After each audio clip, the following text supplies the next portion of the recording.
Hello అందరికీ welcome to Shannu vlogs. ఇదైతే Sunday vlog అండి. ఇదైతే లంచ్ టైంలోకైతే ఇవైతే ప్రిపేర్ అయితే చేశాను. Chicken pulao and chicken curry అయితే ప్రిపేర్ చేశాను. మధ్యాహ్నం నుంచి అయితే వ్లాగ్ అయితే తీశాను. అందుకనేసి మధ్యాహ్నం నుంచి అయితే చూపిస్తున్నాను. ఇవన్నీ లంచ్కి అయితే ప్రిపేర్ చేసినవి. ఇక్కడ చికెన్ కర్రీ ఎందుకైతే చేశాను. చికెన్ కర్రీ కూడా చాలా సింపుల్గా అయితే చేసుకోవచ్చు. ముందుగా కొద్దిగా ఆయిల్ వేసేసుకొని అందులో ఉప్పు పసుపు వేసుకొని అయితే ఫ్రై చేసుకుంటున్నాను. అదైతే 5 మినిట్స్ ఫ్రై అయిపోయిన తర్వాత ఇందులోనే నేను రెడీ చేసి పెట్టుకున్న మసాలా అయితే వేస్తున్నాను. మసాలా కూడా చాలా సింపుల్గా అయితే వేసాను. ఎక్కువ స్పైసెస్ లేకోకుండా ఎర్రగడ్డ, తెల్లగడ్డ, పుదీనా, కొత్తిమీర, చెక్క, లవంగాలు, కొంచెం కొబ్బరి అందుకైతే వేసి అయితే మిక్స్ అయితే పట్టుకున్నాను పేస్టు. అల్లం ముందుకు ఈ పేస్ట్ చేసేసి బాగా ఫ్రై చేసేసుకోవాలి. ఇందులో కారం కూడా ముందుగానే వేసుకున్నాను. కొద్దిగా ధనియాల పొడి, కావాలంటే చికెన్ మసాలా కూడా వేసుకోవచ్చు మీరు. నేనైతే వేయట్లేదు. కొద్దిగా ధనియాల పొడి మాత్రం అయితే వేసాను. అంతే, సింపుల్గా చికెన్ కర్రీ అయితే రెడీ అయిపోయింది. ఇందులోకి వైట్ రైస్ కూడా. ఇక్కడ వచ్చేసి చికెన్ పులావ్ అయితే రెడీ అవుతుంది.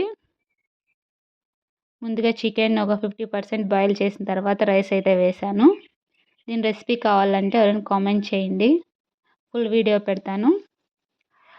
గోరింటాకు వచ్చేసి ఆల్రెడీ నేను ఆషాఢంలో గోరింటాకు పెట్టుకున్నాను. కాకపోతే ఈ మధ్య ఒక రీల్ అయితే ట్రెండ్ అవుతుంది కదా, గోరింటాకులో వాటర్ ఎక్కువ పోసేసి కాళ్ళకు పెట్టుకునేది.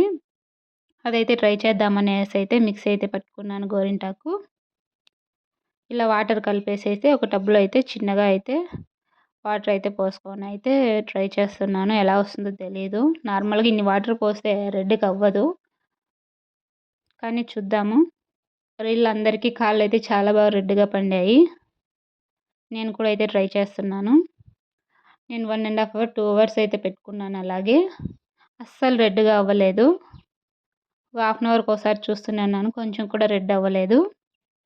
లాస్ట్కు 1.5 అవర్ 2 అవర్స్ అయిపోయిన తర్వాత తీసేసాను. లైట్గా అరికాళ్ళలో మాత్రం లైట్గా అయితే రెడ్ కలర్ వచ్చింది. అది కూడా ఆరెంజ్ కలర్లో, రెడ్ కలర్ కూడా కాదు.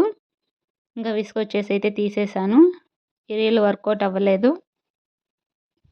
చూసారు కదా, లైట్గా ఆరెంజ్ కలర్లో అయితే వచ్చింది. అది 2 అవర్స్ పెట్టుకున్న తర్వాత ఇక్కడ మా షెన్నుకి అయితే గోరింటాకు పెట్టలేదు అనేసి అలిగింది. ఒక సైడ్ తింటూనే ఉంది, ఒక సైడ్ అలిగింది, ఎవరితో మాట్లాడట్లేదు. చూసారు కదా ఎలా ఉందో. గోరింటాకు పెట్టమని అయితే ఏడుస్తుంది. ఇది ఇవాళ మా సండే వ్లాగు. ఈ వీడియో మీకు నచ్చిందని అనుకుంటున్నాను. నచ్చితే లైక్ చేయండి, షేర్ చేయండి, కామెంట్ చేయండి. ఇప్పటి వరకు నా ఛానల్ సబ్స్క్రైబ్ చేసుకోకపోతే ముందుగా అయితే సబ్స్క్రైబ్ చేసుకోండి. Thanks for watching.